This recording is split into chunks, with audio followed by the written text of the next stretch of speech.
everybody. My name is Jay Martin, and thank you for coming this morning.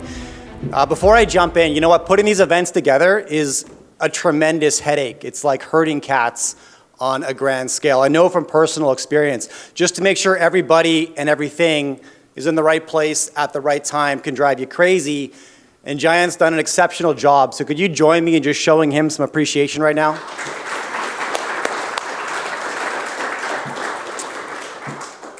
We appreciate you, Giant, and I appreciate you inviting me here this morning. Can you guys hear me? Yes? Okay. So the title of this talk was How to Stay Sovereign During a Change of Empire.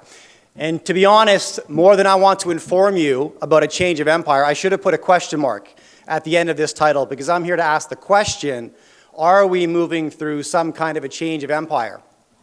And if we are, what does that look like? More importantly, what could we do about it, right? Now, topics like this, the changing world order, the decline of an empire, you know, America in decay, all of this stuff tends to get wrapped up in very sort of doom and gloomy headlines, right? We have imagery of like the collapse of Rome and fire and crisis and all of this. I don't approach this like that. I'm actually quite optimistic about the future, but I understand why conversations like this are always cloaked in pessimism and doom. And the number one reason is that the doom and gloom business is just a fantastic business if you're in it, because people are always buying what you're selling. I mean, frankly, I can sell you a pessimistic story way easier than I can sell you an optimistic one, because pessimism sounds like someone's trying to help you. Things are going to get really bad, but here's what you can do about it. That sounds helpful, right? Whereas optimism sounds like someone's trying to sell you something. The value of this is going to go up, so you should get in today. And nobody wants to be sold, but everybody wants to be helped.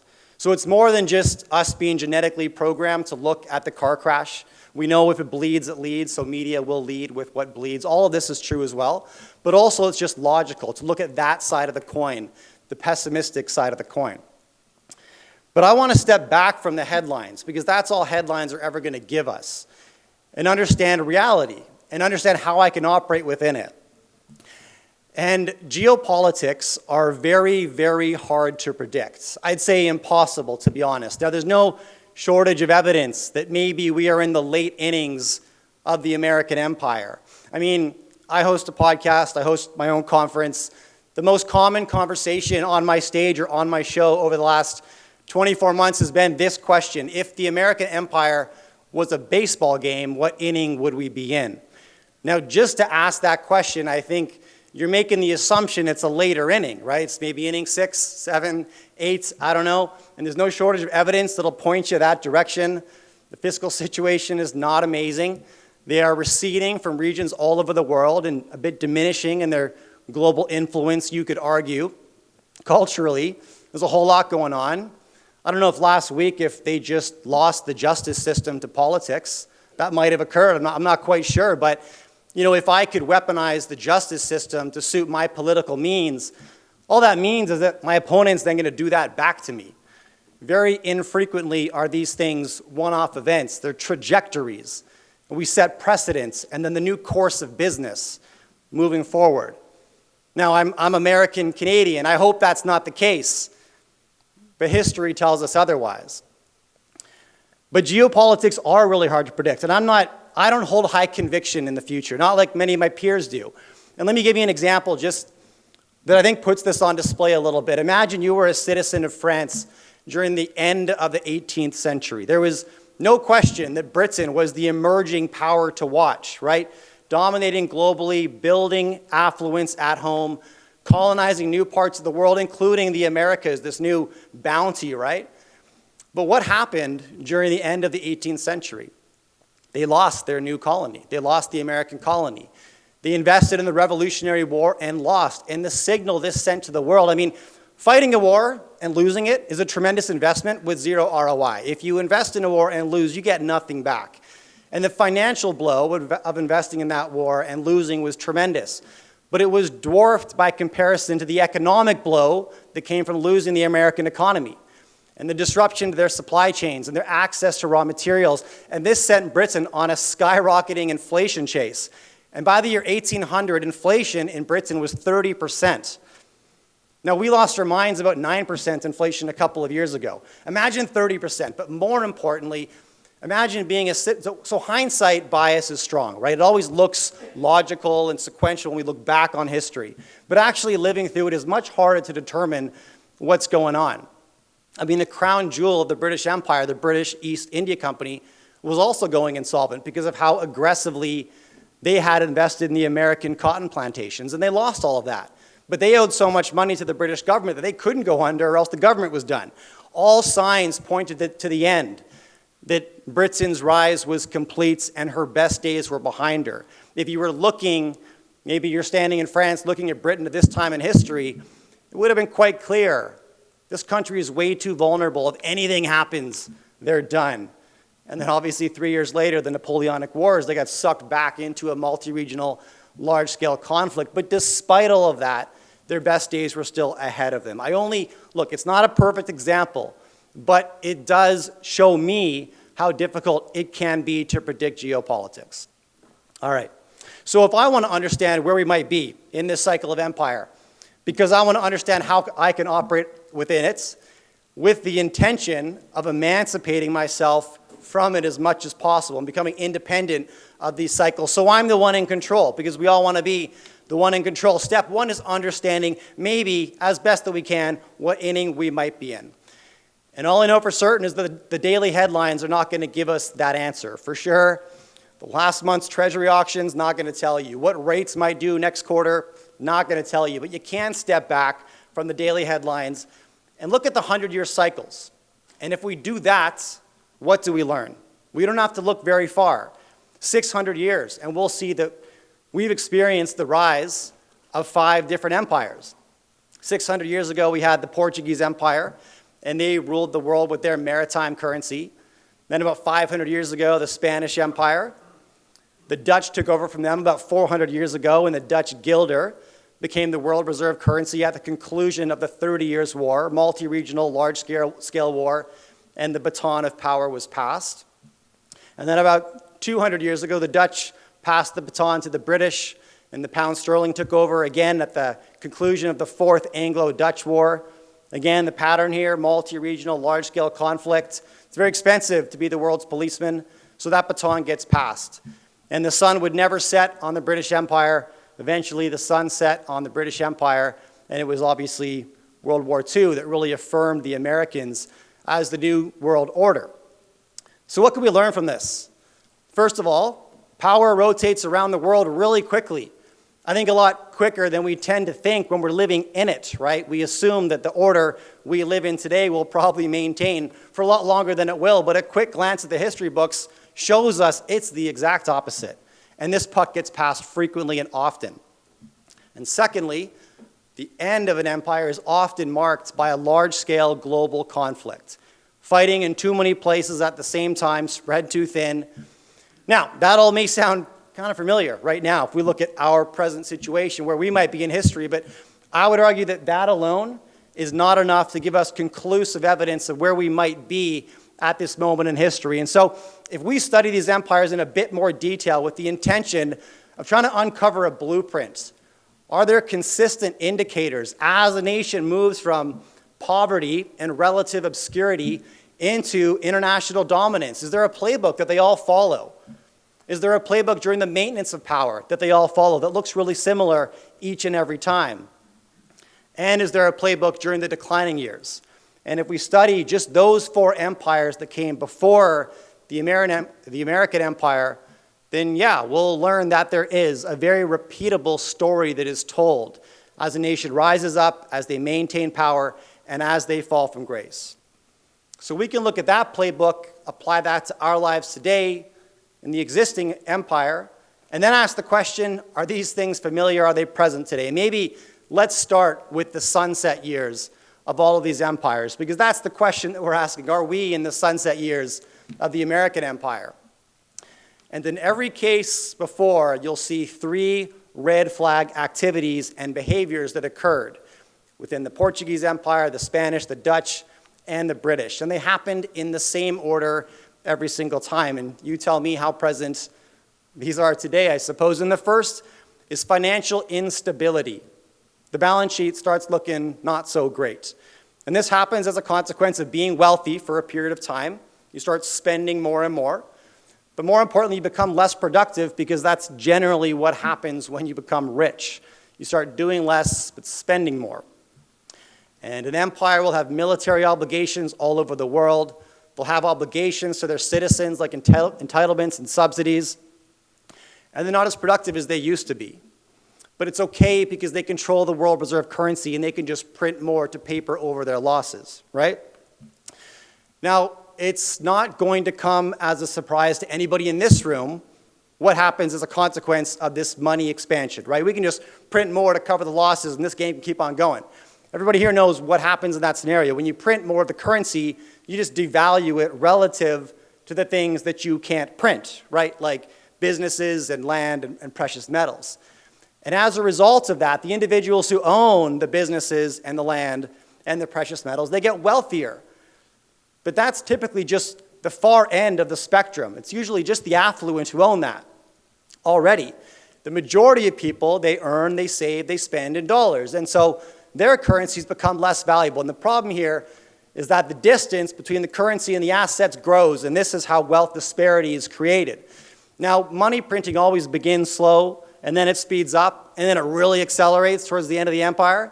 And so the gap accelerates with that, right? And if you're living inside of this, what happens? You're planning your future, you're looking at the house you want to buy, it's just out of reach, but maybe next year you can buy it. But somehow next year it's even further out of reach. Maybe the year after that. The year after that it's even further out of reach, right? And people begin to despair, so they lower their expectation. Okay, I won't buy the house, I'll buy the condo. Condo's just out of reach, but maybe next year. And what happens next year? It's just a bit further out of reach as we continue to devalue the currency that we buy things with. And that's the consequence. Since most people don't study monetary policy because it's designed to be complex and confusing, they don't know why this is happening. It just sucks. They just know the life they had planned isn't materializing. The life they thought they'd had a generation ago is no longer available to them. They don't know why. And when you're angry and you don't know who you're angry at, you will find an enemy every single time. So people begin pointing fingers. It's immigration. No, it's the greedy rich. No, it's the unproductive poor. It doesn't matter, but everything becomes polarized. Civil discourse just vanishes from the public. We can no longer agree on anything anymore, and everybody's angry, right? So this is when the first red flag activity, being money expansion, leads to the second red flag activity, being internal conflict. The people are no longer aligned, and they no longer get along. Now, a nation can function in this state of relative dysfunction for an amazingly long period of time until some other power somewhere else becomes strong enough to challenge, to make the challenge to the existing world order. They have to have the affluence and the influence to stand up and tell the world, look, that's not going so well. They're being quite reckless. They're weaponizing the currency. We can't trust them. Come do business on our terms. We've got a better way. And once that external competitor shows up, that's when things start to go differently. And rarely is it ever just one country, by the way, that makes this challenge. Often, it's a conglomerate of smaller countries who are able to park their ideological differences aside and unite against the global superpower. I mean, think about World War II. There was American and Soviet forces fighting shoulder to shoulder, ideologically opposite, but united in their fights. And once that fight was over, those ideological differences just came right up to the surface, and we landed in the Cold War. So what can we take from all of this? I think you could make a pretty strong case that most of these red flag activities, the money expansion, the internal conflict, the external competitor, they're present today. You can make a case for those, some more than others, but you can make that case. Now, I started this talk by saying I don't really like perpetuating doom and gloom, and the picture I just painted might sound a bit doom and gloomy. But it's not, and here's why. Because if we think about those cycles of empire, 5 of them inside 600 years, and we're inside one today, eventually it will end. Maybe in my lifetime, I don't know. What's happened to our quality of life during that same time period? I would argue strongly it's gone up and to the right. Generation over generation, on a global scale, our life expectancy is up, infant mortality is down, access to clean water is up, violent crime is down, right? Access to medicine's up, global poverty is down, and on and on and on. So we're going to be just fine. I am long human ingenuity and progress all day, every single time. I'll bet on us, specifically the entrepreneurs. But secondly, if we can study the sunset years of these empires and identify activities and behaviors that cause the decline, we can avoid those in our personal empire. The J. Martin Empire doesn't want to do any of that stuff. In fact, I want to do the stuff that occurs during the emergent years. What occurs, right, to take a nation from relative obscurity and poverty into global dominance? I mean, to think that only 250 years ago, America was more or less a third world country, clinging to the edge of the Atlantic Ocean. It's not a long period of time. They must have done a few things right. So what did they do? And what did the British do? And what did the Dutch do? And the Spanish and the Portuguese? What did all of these empires do during the emergent years? And can we copy those activities in our own personal empires? And if we can, that's how we become a little bit more sovereign from the empire cycles as they exist around us. So what happens first? The first thing you see in a nation that moves from disorganized chaos and civil war into some kind of productive engine is alignment in the values. And it doesn't matter so much what they're aligned on. It can be religious, it could be cultural, it doesn't matter. It could be politics, it doesn't matter, as long as they're all pointed in the same direction. Because if they're all pointed in the same direction, there's no infighting. They're not constantly squabbling over what direction the country should go and how they should behave along the way. They know that. They got that part figured out. But that alignment has to go all the way to the top. It can't just be the people. Because the people can be aligned, they can be productive. But if you have governance that is oppressive, right, and corrupt, then it doesn't matter. You're going to stall out growth right away. So that alignment has to go from the bottom all the way to the top. And if it does, then the people get to work. They become productive. And what do we know about productivity? It builds wealth. That's what happens. So the people get to work, they become productive, and they build wealth. Now next, the next sequence that we see in each of these empires is that they begin reinvesting that wealth in education, meaning they increase their earning potential, because when you reinvest in education as an economy, you become more innovative, right? You learn how to build better stuff and take that better stuff to the global market. So education breeds innovation, and innovation builds a more competitive economy, and a more competitive economy gives you access to the global market, because suddenly people want what you're building because it's awesome, right? And it's better than it was a generation ago. So we have to do that, and this is one of the most interesting parts of empires to study, is the innovation years, because they come up with some really cool stuff. And I want to spend a minute just on the Dutch, if I could, because it's an interesting story. So the Dutch Empire, this is the golden age of conquest, maritime expedition, right? When you would build a crew, set out to sea, explore new lands, meet new people, take their stuff, and come home, right? It's a bit crude, but it's not inaccurate. Not so different today in some ways. But so since that was the industry of the time, the technology of note was, of course, ships. Whoever had the best ships could get overseas fastest and come home safest, full of stuff, right? And the Dutch built better ships than anybody in the world. And they were able to outcompete their competitors and get overseas, do trade deals or conquest, and bring that stuff home. But it wasn't necessarily the ships themselves that's the interesting part. The interesting part is how they had the ships built, because conquest and maritime expeditions, especially back then, was a horribly risky venture and very costly. You had to build a ship or buy a ship or a fleet of ships.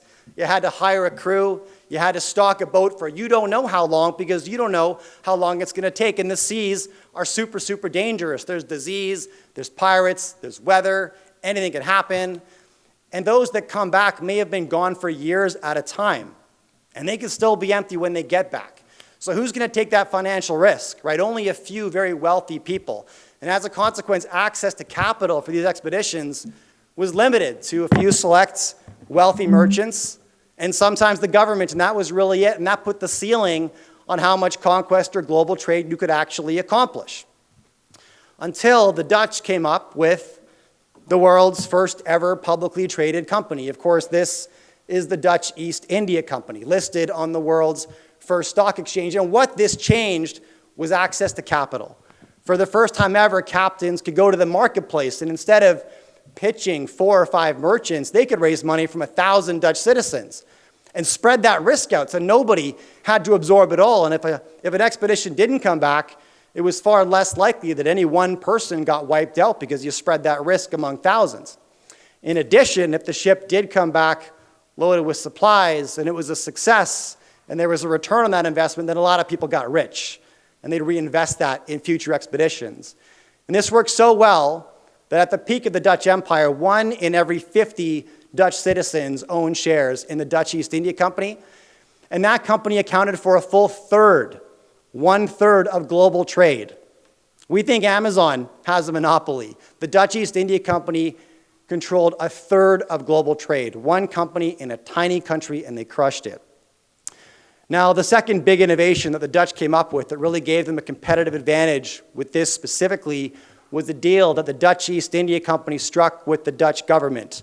As we talked about, conquest is dangerous. There's pirates out there. There's competitors. Anything can happen at sea. And so they struck a deal with the Dutch government to be granted their own private military to chaperone them on these expeditions. And so now they're safe, right? But this marriage of industry and military, which is how the Dutch move forward, is the first modern example we have of the military-industrial complex sanctioned by the government. Obviously, it works so well that the British copied this with the British East India Company. We use it today in America and China and Russia. It's very much alive. Okay, so when it comes to reinvesting that wealth in education, the Dutch also crushed that, by the way. And at their peak, 8% of the world's universities were based in the Netherlands. 8% and 12% of all books published globally were published in the Netherlands. So productivity builds wealth, wealth is reinvested in education, and that breeds innovation, and the Dutch crushed that. Okay, so I want to get back to our cycle. I think I went further down that rabbit hole than I intended on it. But what have we learned? We learned that alignment in your values creates productivity. Productivity builds wealth. Wealth is reinvested in education. Education makes us more innovative. When we're more innovative, we build a more competitive economy. A more competitive economy gives us access to global trade because people actually want what we're building, and that generates more wealth. And now our obscure nation is a wealthy country. And as a result, living standards at home are going up, and people have a higher expectation about what they deserve. And as we get wealthy, we tend to want more stuff because now we got to keep up with the Joneses, right? We don't want a nice car, we want a nicer car than the one that we have. And for that, we're going to need more money. And so the citizens begin asking for higher wages. It makes sense. They've got to keep up with the Joneses now. And this is all great, but everybody wants more money, not just the employees. Owners of corporations want more money. Shareholders want more money. And as they watch the wage creep up in their used to be poor country but now rich, they start looking at their margins.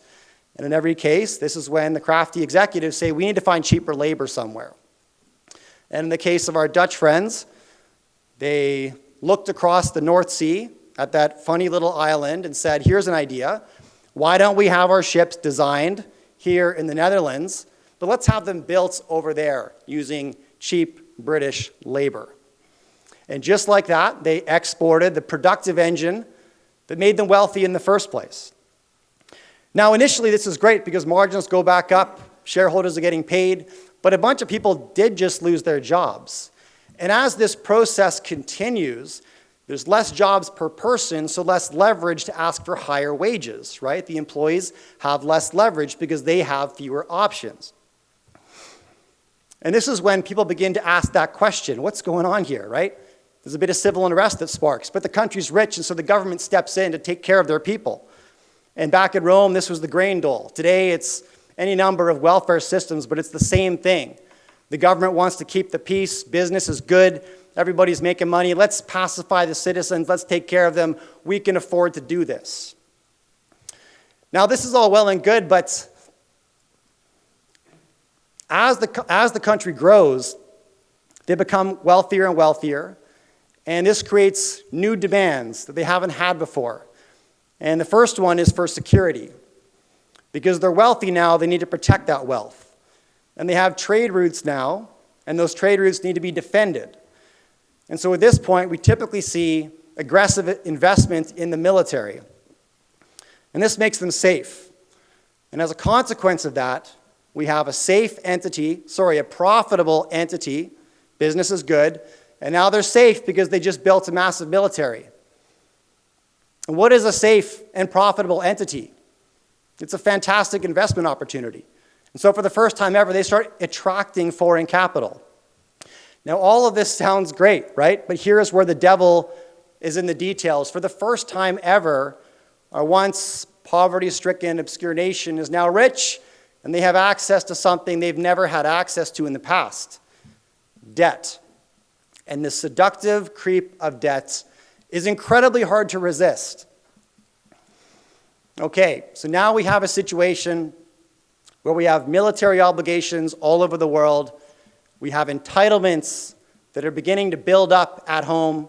We want to take care of our population.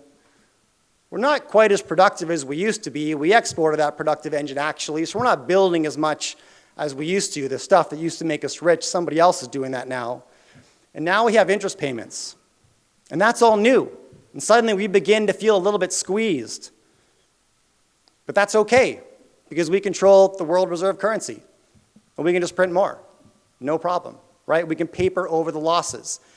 And no country in the history of world reserve currency has been able to resist that temptation. 6,000 years ago, the Sumerian shekel was tied to a portion of barley. The US dollar was tied to a portion of gold. It's all finite. It's never lasted. And it won't last this time either. And suddenly, our nation begins expanding the money supply, creating the wealth disparity, and we find ourselves back where we began this talk, the sunset years of the declining empire. But that funny little island right across the North Sea, not them, they just got productive. They're building wealth. They're building ships. They're building the best ships in the world, Dutch ships. And they got really good at building ships, so good, those became the seeds for what would eventually become the greatest navy that the world had ever seen, and the cycle begins all over again. Okay, so what can we take away from this?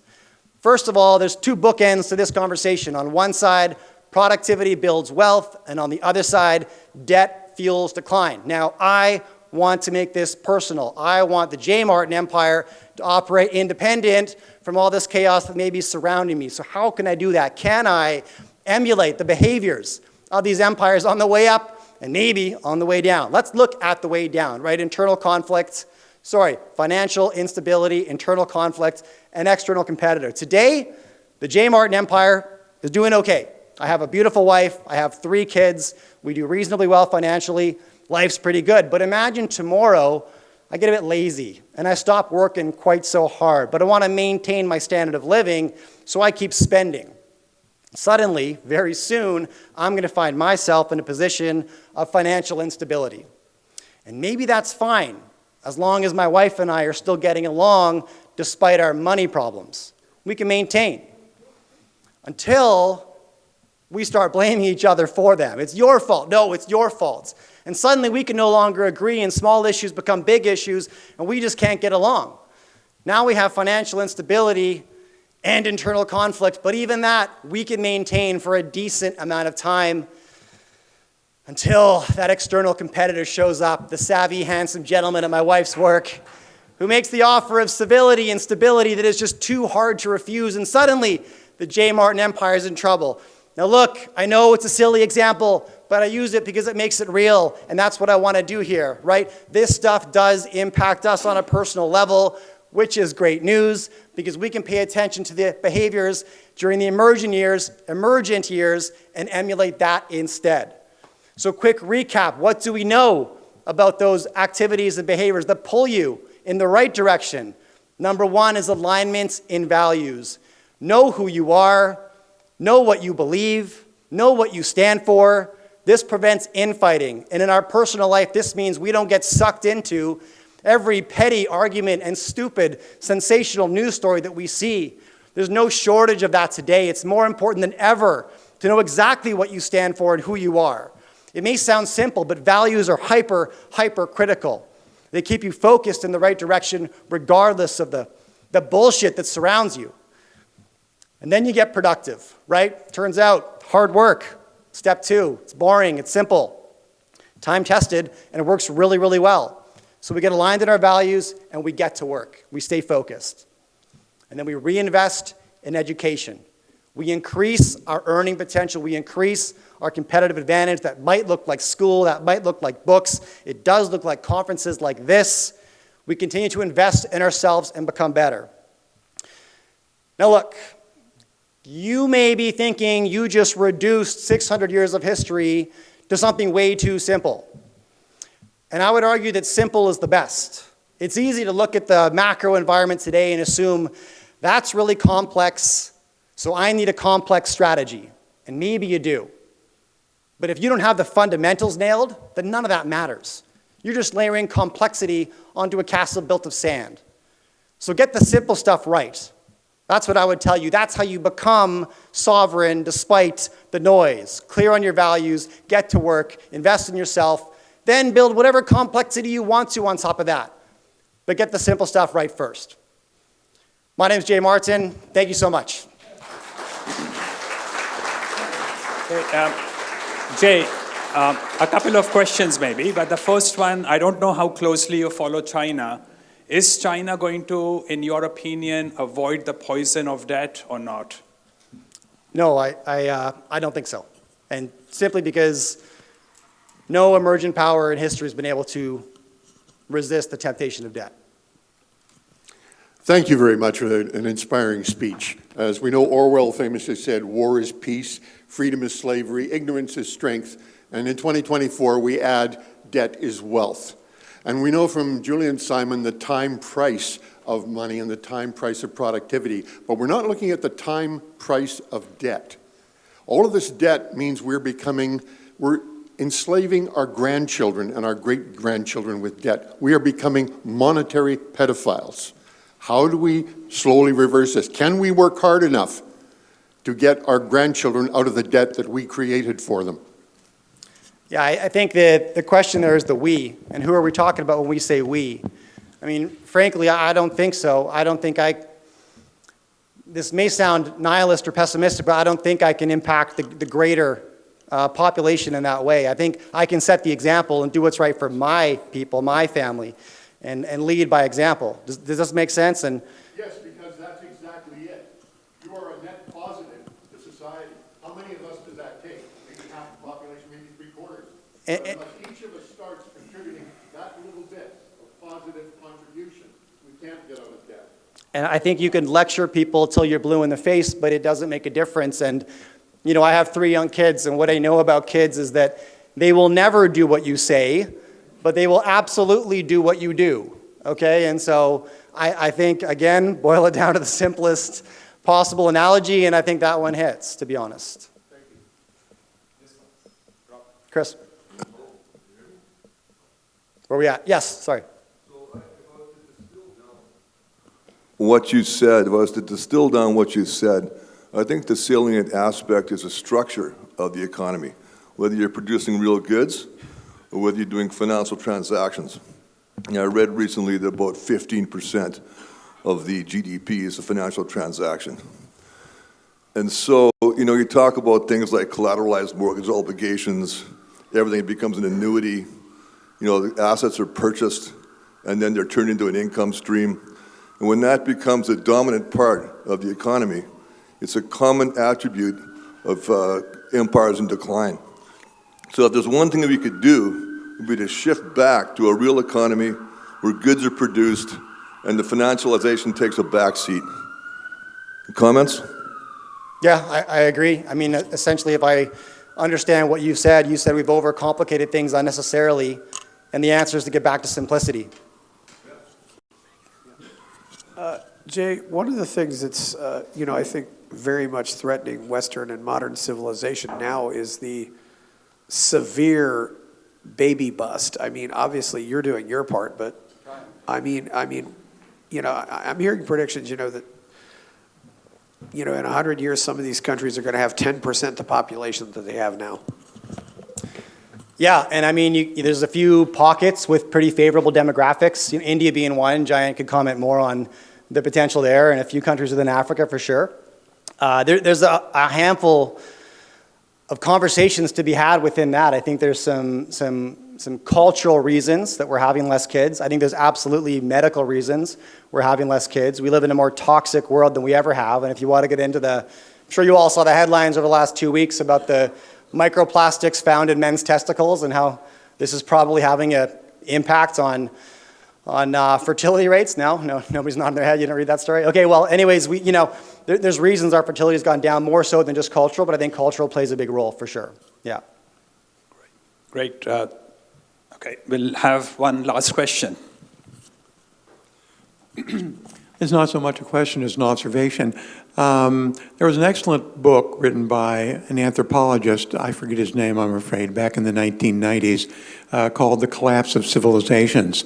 And it explores why civilizations collapse, obviously, from the title, and comes to the conclusion, an economic conclusion, actually, that it's the decreasing returns on marginal complexity, or I should say decreasing utility of marginal increase in complexity.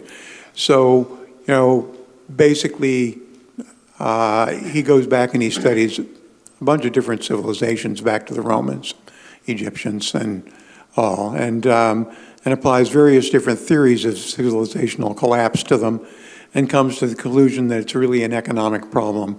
And to paraphrase your conclusion, civilizations that manage to keep it simple survive, but ones who get bound up in undue complexity collapse. Yeah, I mean, that's the Nassim analogy, right? Complexity breeds vulnerability. The less we can understand something, the less we can spot the vulnerabilities. And again, back to this gentleman's comment about starting at home and setting the example. And we all have that opportunity right now, and I won't go off on this because I'll be here for 30 minutes talking about how you can reduce complexity in every aspect of your life, including your health and your pantry, and you should, right? You should boil things down to the simplest manner. Plants and animals, lift heavy weights, do push-ups, buy gold. That's it. Jay Martin, thank you very much.